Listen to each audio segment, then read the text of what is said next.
Welcome to Servants of the Lord Ministries.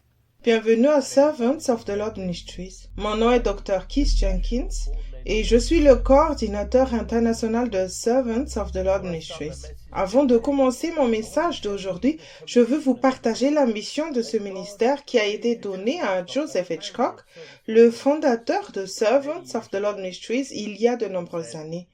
God lui a dit, « J'ai des enfants dans chaque nation et tu as des frères et des sœurs dont le cœur crie vers moi. Ils m'ont demandé un ministère des bénédictions et des dons. Je leur ai donné ces choses et cela les a bénis, mais il y a une partie de leur esprit qui n'a jamais été comblée et qui est réservée à une relation intime avec moi. Maintenant, leur cœur crie vers moi, juste pour moi. C'est à eux que je t'envoie, car je ne veux pas qu'ils mettent les années qu'il t'a fallu pour arriver jusqu'à moi, parce qu'il n'y avait personne pour te montrer comment faire à l'époque. Servants of the Lord Ministries est un ministère d'enseignement et de formation envoyé au corps du Christ pour atteindre les gens qui ont un cœur selon Dieu. Ce message est destiné à ceux qui veulent apprendre à le connaître, grandir en lui et être prêts pour son avènement. Aujourd'hui, je partage un message intitulé « 20 discours ». Paul a écrit dans 1 Timothée 1, verset 3 au verset 11. C'est 1 Timothée, chapitre 1. Je commence par le verset 3. Je te rappelle l'exhortation que je te fis à mon départ pour la Macédoine, lorsque je t'engageai à rester à Éphèse afin de recommander à certaines personnes de ne pas enseigner d'autres doctrines. Verset 4. Et de ne pas s'attacher à des fables et à des généalogies sans fin qui produisent des discussions plutôt qu'elles n'avancent l'œuvre de Dieu dans la foi. Le but du commandement, c'est un amour venant d'un cœur pur, d'une bonne conscience et d'une foi sincère. Verset 6. Quelques-uns, s'étant détournés de ces choses, se sont égarés dans de vains discours. Verset 7. Ils veulent être docteurs de la loi et ils ne le comprennent ni ce qu'ils disent, ni ce qu'ils affirment. Verset 8. Nous n'ignorons pas que la loi est bonne pourvu qu'on en fasse un usage légitime, sachant bien que la loi n'est pas faite pour le juste, mais pour les méchants et les rebelles, les impies et les pécheurs, les irréligieux et les profanes, les parricides, les meurtriers. Verset 10. Les impudiques, les infâmes, les voleurs d'hommes, les menteurs, les parjures, et tout ce qui est contraire à la saine doctrine. Verset 11. Conformément à l'évangile de la gloire de Dieu bienheureux, évangile qui m'a été confié. L'expression 20 discours dans Strong est le numéro 3150. Vient d'un autre mot qui veut dire parler au hasard, c'est-à-dire habiller, vaine jonglerie.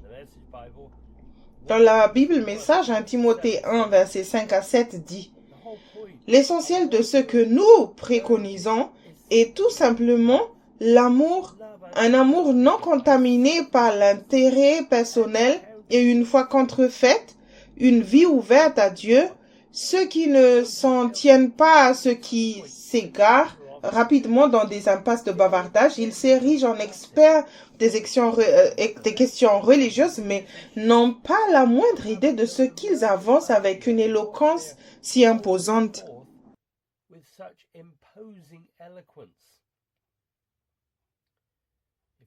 Si tu ne te réjouis pas en tout temps, ta foi est devenue matérialiste, terrestre et hypocrite. Les enseignements superficiels n'édifient pas ceux qui gardent ces commandements sous pression.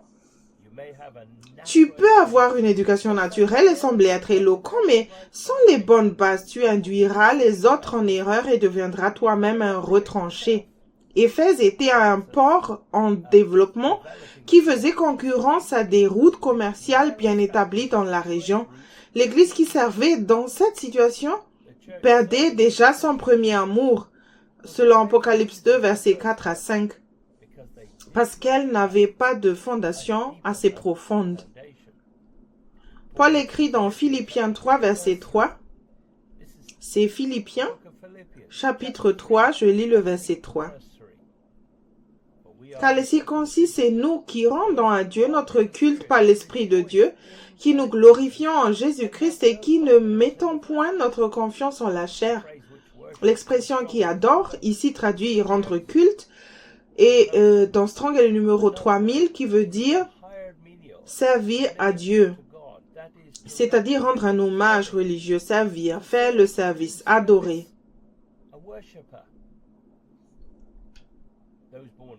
Ceux qui sont nés de nouveau et qui font ce qu'ils veulent quand ils le veulent dans leur vie personnelle ont rejeté le Christ dans leur cœur. Les vrais chrétiens ne cessent pas de servir Dieu lorsque leur situation personnelle change. Les premiers convertis devaient se réjouir de la pression exercée par les juifs religieux, mais aussi de la résistance de ceux qui cherchaient une option plus facile pour la chair et qui ne voulaient pas se repentir profondément. Jacques 1, verset 2. Paul a écrit dans 2 Timothée 2, verset 10 à 12, c'est 2 Timothée, chapitre 2, je lis le verset 10. C'est pourquoi je supporte tout à cause des élus, afin qu'eux aussi obtiennent le salut qui est en Jésus-Christ avec la gloire éternelle. Verset 11. Cette parole est certaine, si nous sommes morts avec lui, nous vivrons aussi avec lui. Verset 12. Si nous persévérons, nous régnerons aussi avec lui. Si nous le renions, lui aussi nous réunira. Dieu sait ce que tu dois faire maintenant pour travailler à ton salut dans la crainte et le tremblement. Alors ne sois pas paresseux et humilie-toi. Essaie plutôt d'en faire plus avec moins d'efforts ou même d'accomplir plusieurs tâches dans l'esprit. Philippiens 2, verset 12. Paul était occupé à obtenir des réponses pour le bien des élus sur le chemin étroit qu'il passait à eux, qui ont un cœur après Dieu selon Dieu, dans des épreuves et des difficultés similaires. 2 Timothée 2, verset 2. Une certaine pression est nécessaire pour grandir spirituellement. Comment sais-tu que tu ne le renieras pas lorsque la pression pour suivre le Christ augmentera dans les derniers jours? À la croix, tous les disciples dispersés ont dit qu'ils ne renieraient pas le Christ lorsque Jésus serait crucifié. Marc 14, verset 29 à 31. Jésus a enseigné dans Matthieu, chapitre 7, verset 21 au verset 23. C'est l'évangile de Matthieu, chapitre 7, je lis le verset 21. Ceux qui me disent Seigneur, Seigneur n'entreront pas tous dans le royaume des cieux, mais celui-là seul qui fait la volonté de mon Père qui est dans les cieux. Verset 22. Plusieurs me diront ce jour-là, Seigneur, Seigneur, n'avons-nous pas prophétisé par ton nom? N'avons-nous pas chassé des démons par ton nom? Et n'avons-nous pas fait beaucoup de miracles par ton nom? Verset 23. Alors je leur dirai ouvertement, je ne vous ai jamais connu. Retirez-vous de moi, vous qui commettez l'iniquité. Dans la Bible Message, Matthieu 7, verset 21 au 23 dit, connaître le bon mot de passe, dire maître, par exemple, ne vous mènera nulle part avec moi. Ce qu'il faut, c'est une obéissance sérieuse, faire ce que mon Père veut. Je peux le voir maintenant. Lors du jugement dernier, des milliers de personnes se pavaneront devant moi et diront, Maître, nous avons prêché le message, nous avons écrasé les démons, nos projets super spirituels ont fait parler tout le monde. Et vous savez ce que je vais dire? Vous avez raté le coche. Tout ce que vous avez fait, c'est m'utiliser pour vous rendre important. Vous ne m'impressionnez pas du tout. Vous n'avez plus rien à faire ici. Ceux qui essaient d'entrer dans le royaume des cieux autrement qu'en faisant de Jésus leur Seigneur par l'obéissance à l'Esprit seront laissés derrière. Jean 10, verset 9. Le monde s'est engagé sur une voie manifestement mauvaise, ignorant sa conscience pour faire ce qu'il veut quand il veut. Sur le chemin spacieux qui mène à la destruction, tu peux apprendre à entendre Dieu dans le ministère ou dans un ou deux domaines sans aucune pression. Cependant, Jésus est le bon berger, Jean 10, verset 14, auquel tu peux faire confiance de tout ton cœur afin qu'il te connaisse en termes de capacité à obéir sous une certaine pression. 1 Corinthiens 10, verset 13. commence à suivre le Christ aujourd'hui. Sinon, il dira à la fin, je ne t'ai jamais connu. Le christianisme n'est pas juste une autre religion, mais une relation avec un Dieu vivant où tu dois aussi te repentir des œuvres religieuses mortes faites au nom de Jésus et pas seulement des mauvaises œuvres. Paul a écrit à Timothée dans 1 Timothée 1, verset 18 au verset 19. C'est 1 Timothée, chapitre 1, je lis le verset 18. Le commandement que je t'adresse, Timothée, mon enfant, selon les prophéties faites précédemment à ton sujet, c'est que, d'après elles, tu combattes le bon combat. Verset 19. En gardant la foi et une bonne conscience, cette conscience, quelques-uns l'ont perdue, et ils ont fait naufrage par rapport à la foi. Les prophéties ne se sont pas réalisées pour Timothée parce qu'il n'était pas disposé à mener le bon combat de la foi. 1 Timothée 6, 12. Ceux qui utilisent leur propre intelligence pour parvenir à la vérité vont échouer leur foi parce que le diable utilise les moyens qui semblent justes selon Proverbe 14, verset 12. Lorsque tu t'effondres, repens-toi profondément. Tire les leçons du passé et cherche à avoir la conscience tranquille avant de passer à autre chose. Paul a obtenu une bonne conscience en allant dans les synagogues et en prouvant par les Écritures que le Christ est le Messie. Acte 2, verset 20. Il a été obligé de reconnaître Dieu dans les moindres détails à cause de la persécution qui s'en est suivie. Il a obtenu la grâce d'entendre, de faire confiance et d'obéir sous la pression parce qu'il est resté doux et humble. Paul est passé du chef des pécheurs résistant à la conviction en tant que pharisien à l'héritage de l'évangile grâce à une profonde repentance en peu de temps. Combat le bon combat de la foi aujourd'hui en demandant à Dieu dans plus de domaines le don de la vie éternelle et tu ne seras pas déçu. Jésus enseignait dans Luc 9, versets 23 et 24. Puis il dit à tous, si quelqu'un veut venir après moi, qu'il renonce à lui-même, qu'il se charge chaque jour de sa croix et qu'il me suive.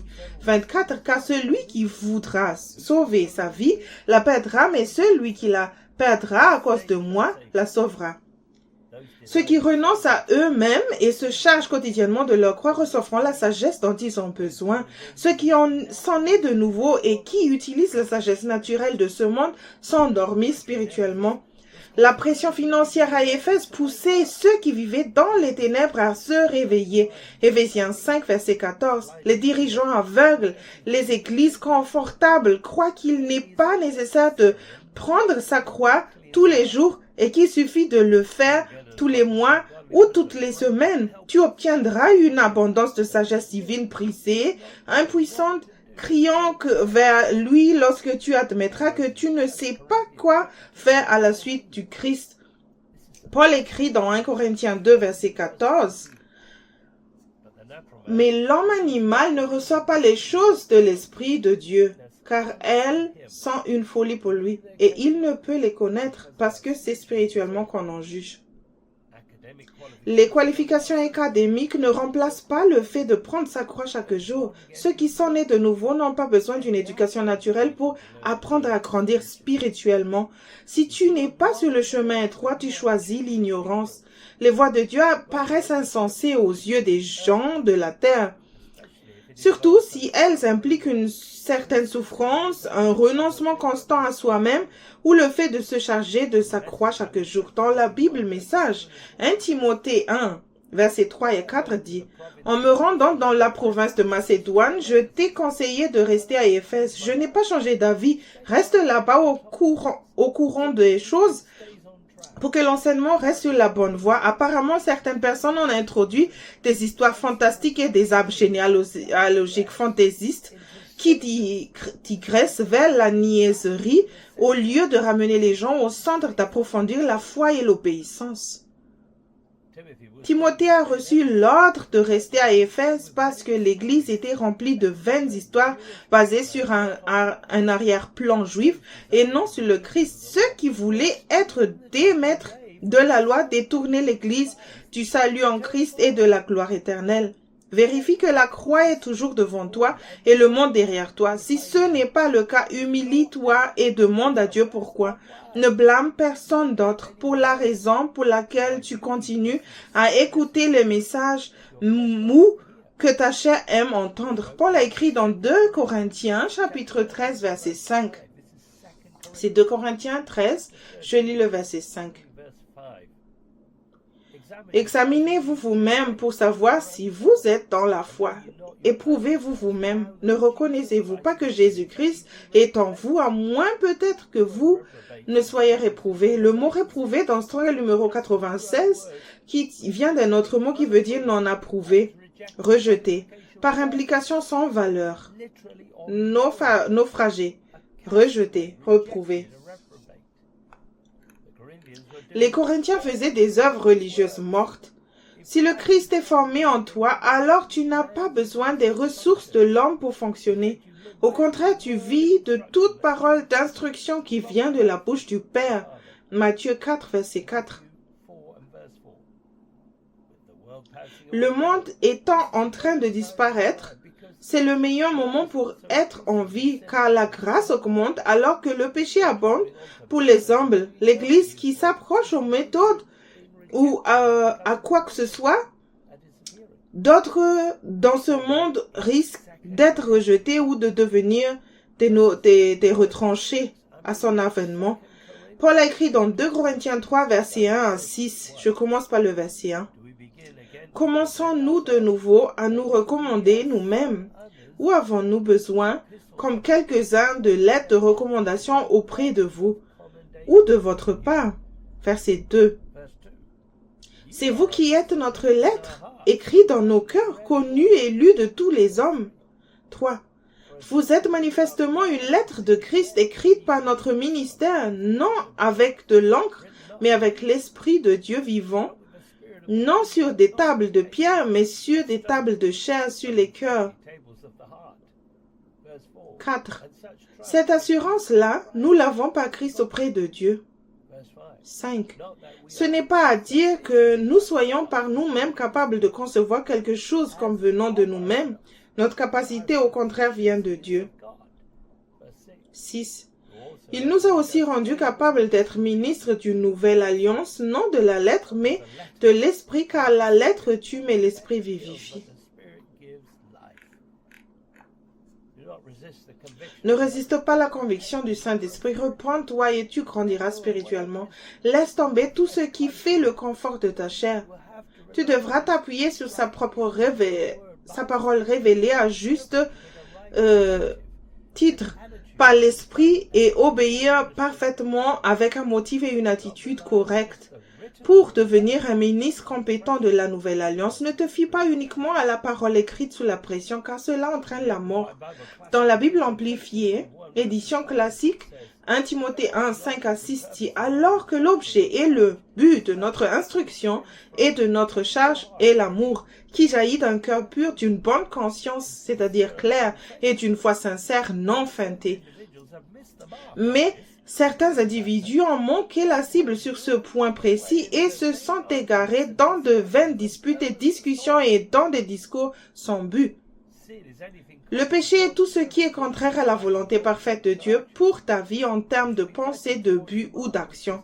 Tu dois te rapprocher du but, c'est-à-dire du Christ qui n'a jamais péché. Il est plus facile d'atteindre la cible si tu es plus proche de lui. Grâce à la foi, les Juifs avaient le ministère de la réconciliation pour le monde entier, mais ils devaient se repentir profondément et s'approcher vraiment de lui par la repentance. Salomon a dit à son fils de lier la miséricorde et la vérité autour de son cou pour obtenir les meilleurs résultats. Proverbe 3, versets 1 à 4. Les enseignants de la foi à Éphèse s'étaient exaltés eux-mêmes et la parole écrite en utilisant leur propre intelligence pour enseigner des choses qui produisent des quantités rares ou aléatoires de conviction. 3 choses étaient importantes pour Paul. Numéro 1, des cœurs purs dans des situations difficiles, entourés d'autres personnes qui se comportent mal. Jacques 4, verset 8. Numéro 2, une conscience claire en racontant aux autres comment Dieu a fourni un moyen d'échappatoire par la grâce au moyen de la foi, même si tu pensais complètement égoïste et à la recherche de toi-même. Numéro 3. La foi étant purifiée par la pression et la repentance là où elle était hypocrite, manquante, mal orientée ou non sincère. Jésus a enduré et vaincu la croix en se soumettant à Dieu et en lui demandant ce qu'il devait faire dans tous les domaines. Ne te trompe pas car la seule connaissance de la Bible et des clés du ministère t'enflera et te donne la grosse tête. 1 Corinthiens 8, verset 1. Tu as aussi besoin de la sagesse de Dieu pour équilibrer la connaissance. Paul a écrit dans 1 Corinthiens 2, verset 1 à 5. C'est 1 Corinthiens chapitre 2, je lis le verset 1. Pour moi, frère, lorsque je suis allé chez vous, ce n'est pas avec une supériorité de langage ou de sagesse que je suis allé vous annoncer le témoignage de Dieu. Verset 2. Car je n'ai pas eu la pensée de savoir parmi vous autre chose que Jésus-Christ et Jésus-Christ crucifié. 3. Mais moi-même j'étais auprès de vous dans un état de faiblesse, de crainte et de grand tremblement. 4. Et ma parole et ma prédication ne reposaient pas sur les discours persuasifs de la sagesse, mais sur une démonstration d'esprit et de puissance. Verset 5. Afin que votre foi fût fondée non sur la sagesse des hommes, mais sur la puissance de Dieu. Dans la Bible amplifiée édition classique, 1 Corinthiens 2, versets 4 à 5 dit « Et mon langage et mon message n'ont pas été exposés en paroles persuasives, séduisantes et plausibles de sagesse, mais ils l'ont été en démonstration de l'Esprit Saint et de la puissance, une preuve par l'Esprit et la puissance de Dieu opérant sur moi et suscitant dans l'esprit de mes auditeurs les émotions les plus saintes et les persuadant ainsi, afin que votre foi ne repose pas sur la sagesse des hommes, la philosophie humaine, mais sur la puissance de Dieu.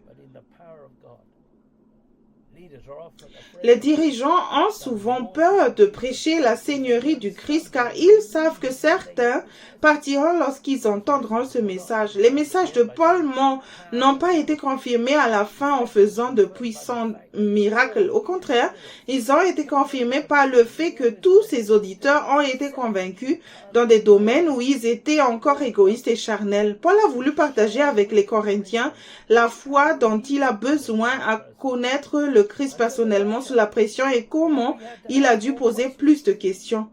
Si tu prends ta croix chaque jour, c'est la preuve que tu es soumis à Dieu et que tu n'as pas confiance en la chair.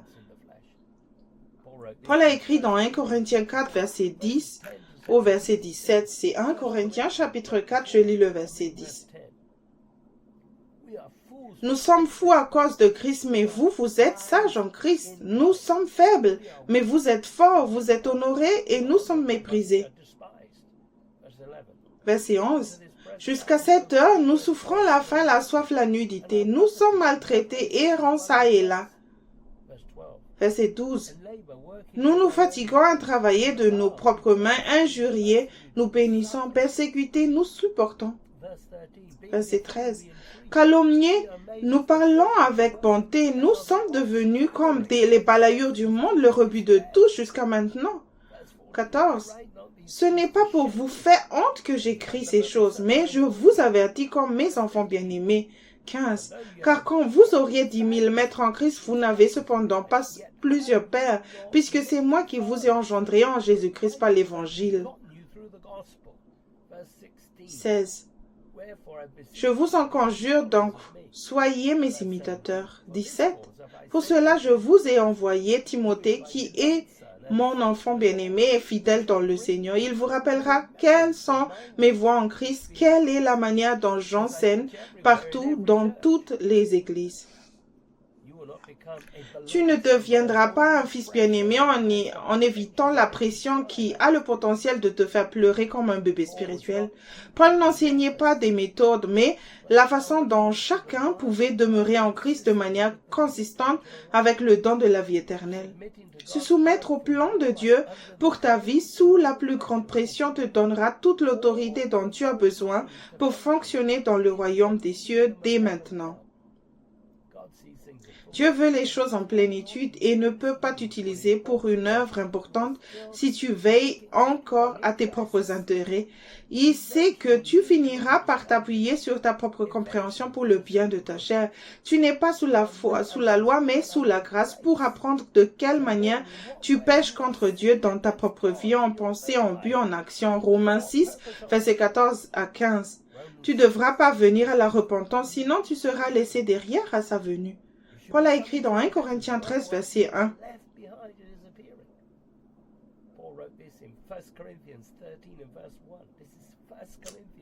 1 Corinthiens 13, verset 1. Quand je parlerai les langues des hommes et des anges, si je n'ai pas l'amour, je suis un airain qui résonne ou une cymbale qui retentit. Si tu veux développer ta relation d'amour, je peux te recommander le livre Comment grandir l'amour de Joseph Hitchcock. Développe l'amour pur de Dieu à un niveau supérieur, sinon tu ne seras connu au ciel et sur terre que comme un airain qui résonne ou une cymbale qui retentit. 1 Corinthiens 13, 12. Il existe différents niveaux d'amour. Les groupes qui n'ont la capacité d'aimer que ceux qui les aiment utilisent des ressources limitées. Branche-toi à une source d'amour régulière. En laissant Dieu aimer ceux qu'il t'a destiné à aimer, c'est facile, car tu récolteras l'amour de Dieu et tu en auras toi-même en abondance. Paul avait suffisamment d'amour pour son propre peuple, qui servait une religion morte, et le persécuter pour avoir prêché la croix. La capacité d'aimer ses ennemis est une étape importante de la croissance spirituelle. Paul a écrit dans Romains 7, verset 12 au verset 14. C'est Romains chapitre 7, je lis le verset 12. La loi donc est sainte et le commandement est saint, juste et bon. Verset 13. Ce qui est bon a-t-il donc été pour moi une cause de mort? Loin de là, mais c'est le péché afin qu'il se manifesta comme péché en me donnant la mort par ce qui est bon et que par le commandement il devint condamnable au plus haut point. Verset 14. Nous savons en effet que la loi est spirituelle, mais moi je suis charnel, vendu au péché. Paul a partagé son combat sous la loi pour aider l'Église à croire qu'il est préférable d'être sous la grâce. Si tu as essayé d'étudier, d'obéir et de comprendre la Bible avec ta pensée naturelle et que tu as échoué, c'est uniquement parce que tu as choisi d'être sous la loi au nom d'un certain pharisianisme. Sous la grâce, Dieu utilise des échecs comme des tremplins. Si tu en tires des leçons spirituelles, en Christ tu devras répondre à la conviction, mais il n'y a rien que la repentance ne puisse réparer. En Christ, il n'y a pas de condamnation. Romains chapitre 8, verset 1. Tu obtiendras donc une connaissance de ce qui fonctionne et de ce qui ne fonctionne pas dans des situations difficiles.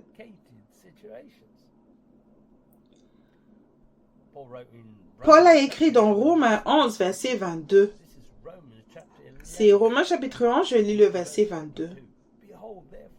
Considère donc la bonté et la sévérité de Dieu, sévérité envers ceux qui sont tombés et bonté de Dieu envers toi si tu demeures ferme dans cette bonté, autrement tu serais aussi retranché. Ne sois pas paresseux, continue à te repentir et sa bonté continuera. Les Juifs ont été mis à mort par Dieu grâce à la loi, mais ils n'ont pas embrassé la conviction et ne se sont pas repentis profondément. Quiconque reconnaît son péché en récoltant les conséquences peut désormais entrer dans le royaume avant toi, même si tu es né de nouveau. Matthieu 21, verset 31. Personne ne sera sauvé de la colère à venir s'il ne porte pas les fruits nécessaires à la repentance. Matthieu 3, verset 8. Nous lisons dans Néhémie, verset 8, chapitre 8, verset 10, pardon. Néhémie 8, verset 10. Il leur dit, allez manger des viandes grasses et buvez des liqueurs douces et envoyez des portions à ceux qui n'ont rien de préparé, car ce jour est consacré à notre Seigneur. Ne vous affligez pas, car la joie de l'Éternel sera votre force. Les Juifs utilisés par Dieu pour reconstruire les murs du temple, ayant une épée dans une main, avaient des oreilles pour entendre. Ils ont pleuré sur leur propre infidélité après avoir entendu les Écritures lues à haute voix. C'est dans Néhémie 4, verset 17. Les Juifs qui se sentaient faibles ont reçu pour consigne de se fortifier dans les humilités et se réjouissant du fait qu'ils étaient revenus sains et saufs dans leur pays avec des oreilles pour entendre la vérité, alors que d'autres avaient péri. On leur a dit d'envoyer des portions à ceux qui étaient récemment revenus d'exil et qui n'avaient rien préparé. La Bible lui a haute voix la puissance par le Saint-Esprit de convaincre quiconque ayant des oreilles pour entendre. Cependant, ne t'arrête pas là, mais étudie la parole de vérité. 2 Timothée 2, verset 15. Et repens-toi profondément. Paul a écrit dans 1 Corinthiens 15, verset 34. C'est 1 Corinthiens, chapitre 15, je lis le verset 34.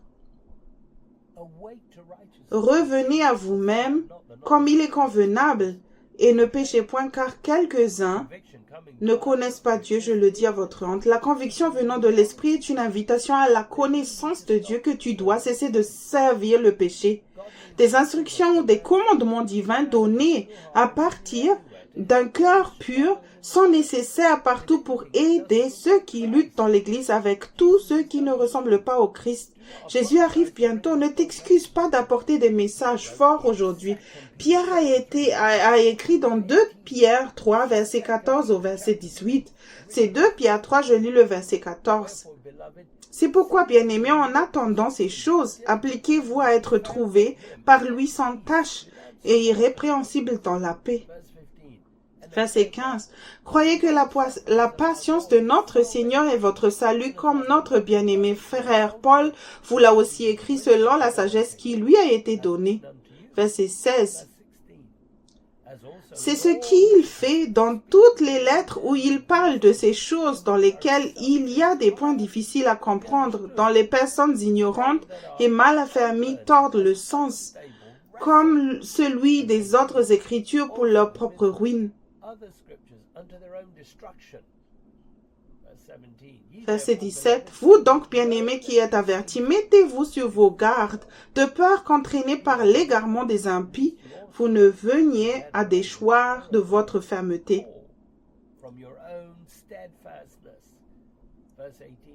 18. Mais croissez dans la grâce et dans la connaissance de notre Seigneur et Sauveur Jésus-Christ. À lui soit la gloire maintenant et pour l'éternité. Amen. Dans ses lettres, Paul n'a pas fourni quelque chose de stimulant intellectuellement sans un peu de conviction ou de correction. Dieu donne de la compréhension à ceux qui répondent immédiatement à la conviction et se répandent. Ceux qui utilisent leur raison pour parvenir à la vérité luttent plutôt. Jésus a dit à ses disciples dans Jean, chapitre 16, verset 13, c'est l'évangile de Jean, chapitre 16, je lis le verset 13. Quand le consolateur sera venu, l'esprit de vérité, il vous conduira dans toute la vérité, car il ne parlera pas de lui-même, mais il dira tout ce qu'il aura entendu et il vous annoncera les choses à venir. Ceux qui essaient de comprendre les choses de Dieu avec leurs pensées humaines sont méchants, rebelles et paresseux. Dieu te transmet sa volonté parfaite pour ta vie. Tu as le meilleur professeur qui vit à l'intérieur de toi. Il est local et il connaît aussi le cœur et l'esprit de Dieu. Il n'y a pas d'excuse pour dire que tu ne savais pas, que des situations se produiraient ou que les circonstances changeraient. Il peut t'avertir de ce qui va se passer ensuite. Alors il n'y a plus d'excuse pour le péché.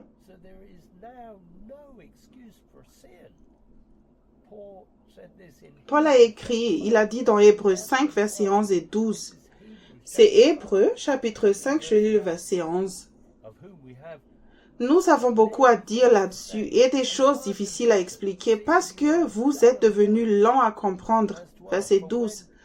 Vous en effet qui depuis longtemps devriez être des maîtres, vous avez encore besoin qu'on vous enseigne les premiers rudiments des oracles de Dieu. Vous en êtes venus à avoir besoin de lait et non d'une nourriture solide. L'Église restée à Jérusalem n'était pas prête à recevoir de la viande forte. Ils ne pouvaient pas comprendre comment le fait d'être laissé en dehors des murs de Jérusalem, dans des circonstances simples, pouvait les aider à grandir rapidement. Tout le monde a besoin de quelque chose qui l'aide à apprendre spirituellement s'il ne pose pas suffisamment de questions à Dieu et utilise plutôt son raisonnement.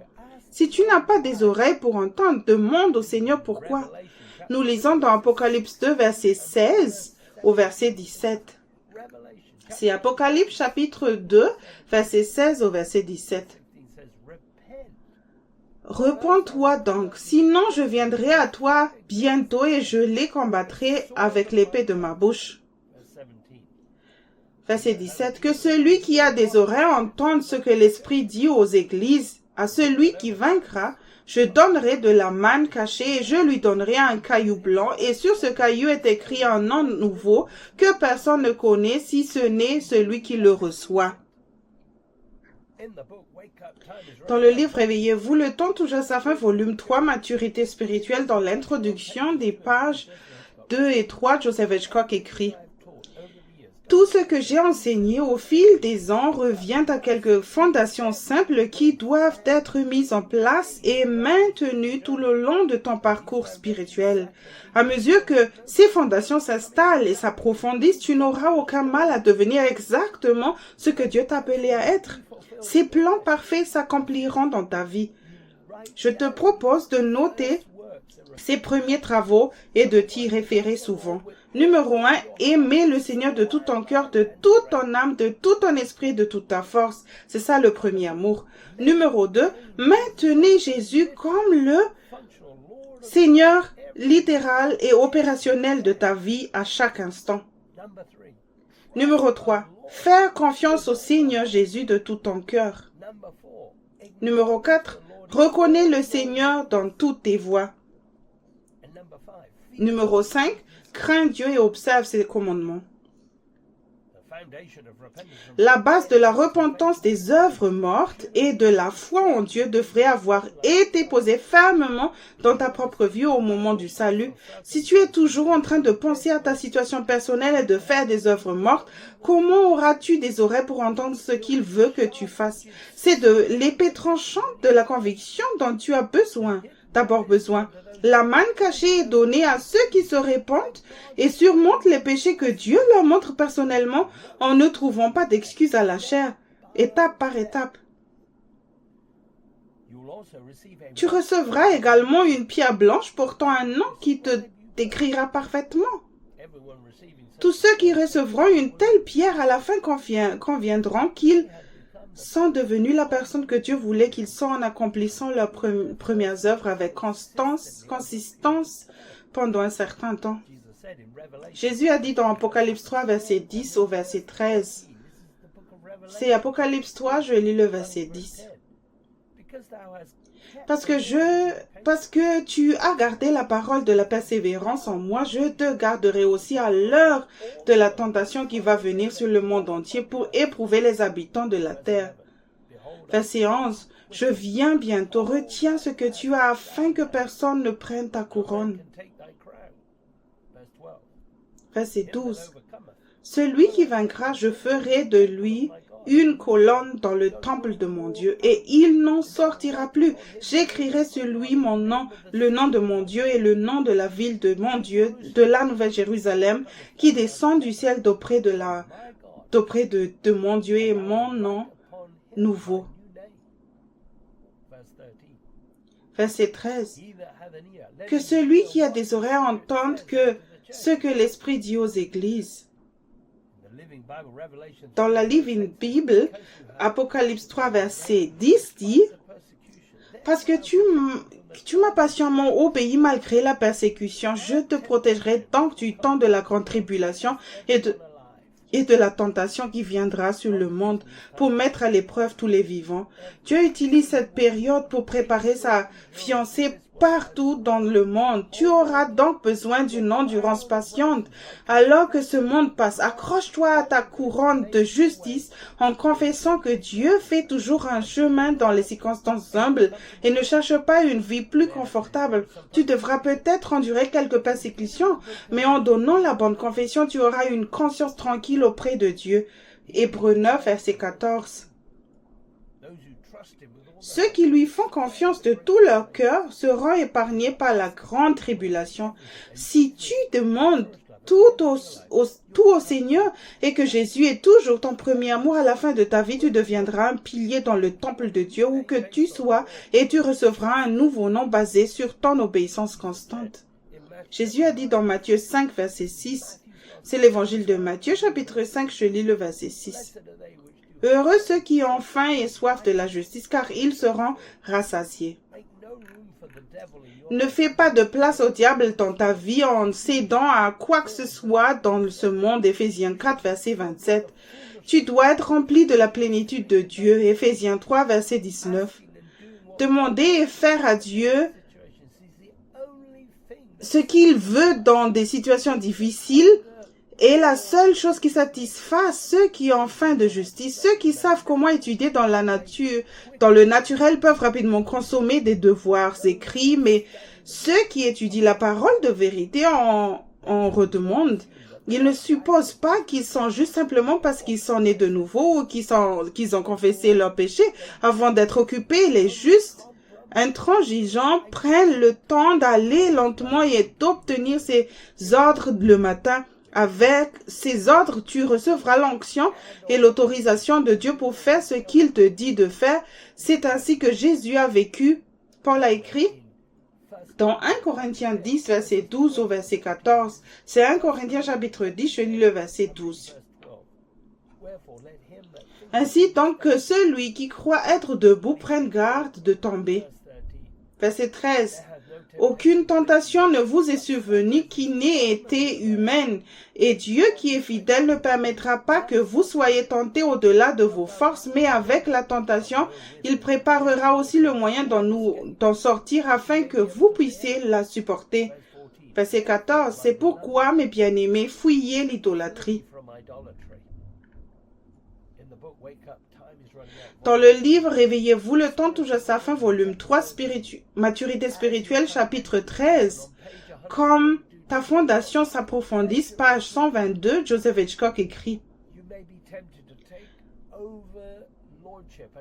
La pression est bonne pour toi. Tu peux être tenté de prendre la seigneurie et de dépressuriser une situation difficile. Cependant, si tu es déterminé à t'appuyer sur ce que Dieu dit, sa grâce te donnera la force dont tu as besoin. Les fondations spirituelles de chaque croyant peuvent supporter les pressions jusqu'à un certain point. Si tu peux supporter 1000 unités de pression, il ne te confie pas 1500 unités de pression. Si tu es têtu et que tu insistes sur le fait que tu peux supporter plus que ce qu'il exige, il peut te permettre d'échouer. Dans le cadre de ta formation, tu auras des fuites, mais il te montrera comment et pourquoi tu as fui. Lorsque tu apprendras de la situation, il ouvrira une autre porte avec le même niveau de pression parce que tu as été fortifié, entraîné, tu seras capable de la gérer. Tu peux supporter la pression avec contentement lorsque tu fais confiance à Dieu. Il ne permettra pas que tu sois éprouvé au-delà de ce que tu peux supporter, mais il te ménagera une issue. 1 Corinthiens 10, verset 13. Ceux qui pensent être prêts pour son retour, mais qui n'ont jamais subi de pression ou de tentation, se trompent eux-mêmes, ne soient pas paresseux. Suis l'exemple du Christ en grandissant dans la grâce et la sagesse divine, en renonçant constamment à toi-même et en te chargeant de ta croix chaque jour. Saisis l'éternité à deux mains où tu finiras par avoir des idoles à faire et faire à nouveau des œuvres mortes. Pierre a écrit dans 1 Pierre 5, versets 10 et 11. Le Dieu de toute grâce qui vous a appelé en Jésus-Christ à sa gloire éternelle, après que vous aurez souffert un peu de temps, vous perfectionnera lui-même, vous affermira, vous fortira, vous rendra inébranlable. Verset 11. À lui soit la puissance au siècle des siècles. Amen. La gloire appartient à Dieu parce qu'il a le plan. Il glorifiera son nom lorsque le plan se concrétisera et partagera sa gloire éternelle avec ceux qui sont prêts à faire les choses de sa manière. Cela peut impliquer quelques souffrances au début, mais en servant le Dieu de toute grâce, voici quelques avantages étonnants. Numéro 1. Être dans la plénitude ou parfait sous la pression. Numéro 2. Solidification de la fondation à entendre et à obéir. Numéro 3. Devenir plus fort spirituellement même si tu n'as pas de talent. Numéro 4. Une fondation pour terminer ce qu'il a commencé en toi.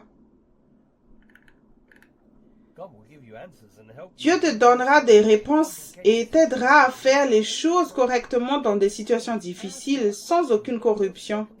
Va lentement, pose plus de questions lorsque ta situation change. La grâce ne se tarit pas lorsque tu t'empares de la Seigneurie. Confesse tes péchés et humilie-toi si nécessaire avec Dieu. Tout est possible.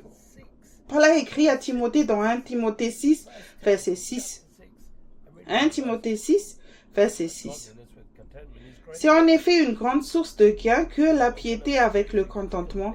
Si tu t'es réveillé spirituellement par conviction et que tu veux être prêt pour son avènement, fais de la piété et du contentement ton guide dans ce monde. Ne demande pas à Dieu d'une nouvelle maison ou de nouvelles choses, alors que tu es encore mécontent de quelque chose que tu as maintenant. Paul a écrit dans Romains 12, verset 9 au verset 21. C'est Romains, chapitre 12, je commence par le verset 9. Que l'amour soit sans hypocrisie. Ayez le mal en horreur. Attachez-vous fortement au bien. Verset 10. Par amour fraternel, soyez pleins d'affection les uns pour les autres. Par honneur, usez de persévérance réciproque. Ayez du zèle et non de la paresse. Soyez fervents d'esprit. Servez le Seigneur. Verset 12. Réjouissez-vous en espérant. Soyez patients dans l'affliction. Persévérez dans la prière. Verset 13. Pourvoyez aux besoins des saints et exercez l'hospitalité. Bénissez ceux qui vous persécutent.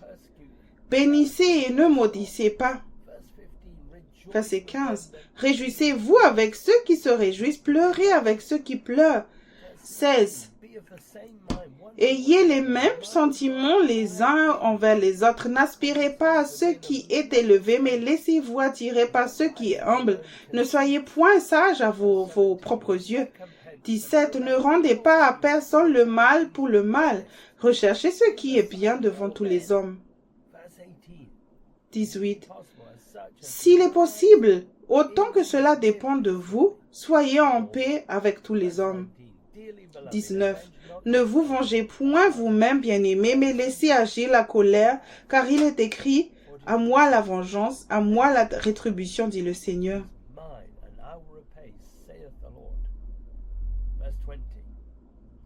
20. Mais si ton ennemi a faim, donne-lui à manger. S'il a soif, donne-lui à boire. Car en agissant ainsi, ce sont des charbons ardents que tu amasses sur sa tête. 21. Ne te laisse pas vaincre par le mal, mais surmonte le mal par le bien. Paul a écrit ces instructions pour que tout le monde les suive lorsque les circonstances changent. Parcours cette liste et vois si tu es en train de rétrograder dans un domaine quelconque alors que ce monde passe. Si tu veux des copies de ces notes, écris et réponds aux questions suivantes et envoie-moi tes réponses. Numéro 1. Considères-tu la conviction comme une bénédiction et sinon, pourquoi? Numéro 2. Qui est responsable du type de message que tu écoutes? Numéro 3. Qui est responsable du traitement des convictions dans ta vie et pourquoi? Si tu veux entendre, apprendre, à connaître et suivre Jésus, alors je te recommande le livre « Mes brebis entendent ma voix » de Joseph Hitchcock. Si tu veux prendre un nouveau départ, faire de Jésus Seigneur, vivre dans la lumière, alors je peux te recommander Réveillez-vous, le temps touche à sa fin, volume 1, Fondation pour une maturité spirituelle de Joseph Hitchcock. Si tu veux vraiment te soumettre à l'esprit par une repentance régulière, alors je te conseille Réveillez-vous, le temps touche à sa fin, volume 2, Grandir spirituellement de Joseph Hitchcock. Tu dois t'assurer que tu t'engages sur le chemin étroit, le chemin spacieux qui mène à la destruction à fière allure et porte l'inscription le paradis par ici. De nombreuses personnes bien intentionnées et fréquentant l'Église sont sur cette route. Je crois que ce livre t'aidera. La prison dorée, édition révisée de Joseph Hitchcock, disponible en français. Aujourd'hui, j'ai parlé sur le message intitulé « 20 discours ». Ne supportez pas des messages vides et vains discours basés sur un seul verset de la Bible qui ne produisent que très peu de conviction dans ta vie. Tu devrais toujours te nourrir d'aliments solides auprès du Seigneur en te connectant à des enseignants vivants sur le chemin étroit. Fixe ton enthousiasme sur les richesses éternelles qui découlent de l'obéissance constante à Dieu sous la pression. Colossiens chapitre 3 verset 1. Ne te laisse pas enfler par des vaines œuvres ministérielles ou connaissances si tu veux terminer ta course. Dans ces derniers jours, tu devras faire la bonne confession que Dieu trace un chemin là où il n'y en a pas, apparemment pas. Accroche-toi à la vie éternelle pour être prêt pour son avènement. Mets le casque du salut où tu commenceras à penser négativement sur quelqu'un d'autre dans des circonstances humbles. Utilise l'épée de l'esprit qui est la parole de vérité révélée avec justesse et non la parole écrite pour obtenir les réponses dont tu as besoin. Éphésiens 6, verset 17. Père, je prie pour ceux qui écoutent ce message. Tu as parlé de beaucoup de choses dans leur vie. Je prie pour qu'ils aient pris des notes et qu'ils travaillent sur ces choses. Je prie qu'ils réalisent dans leur cœur qu'il leur reste encore des choses à régler avec toi et que par leur repentance, ils soient préparés pour ton avènement et les remets entre tes mains. Je les remets entre tes mains. Tu trouveras un résumé des écritures utilisées dans le message d'aujourd'hui sous la vidéo, soit par écrit, soit via un lien vers un site web. Nos coordonnées suivront à la fin de ce message. Que Dieu te bénisse et merci de nous avoir écoutés.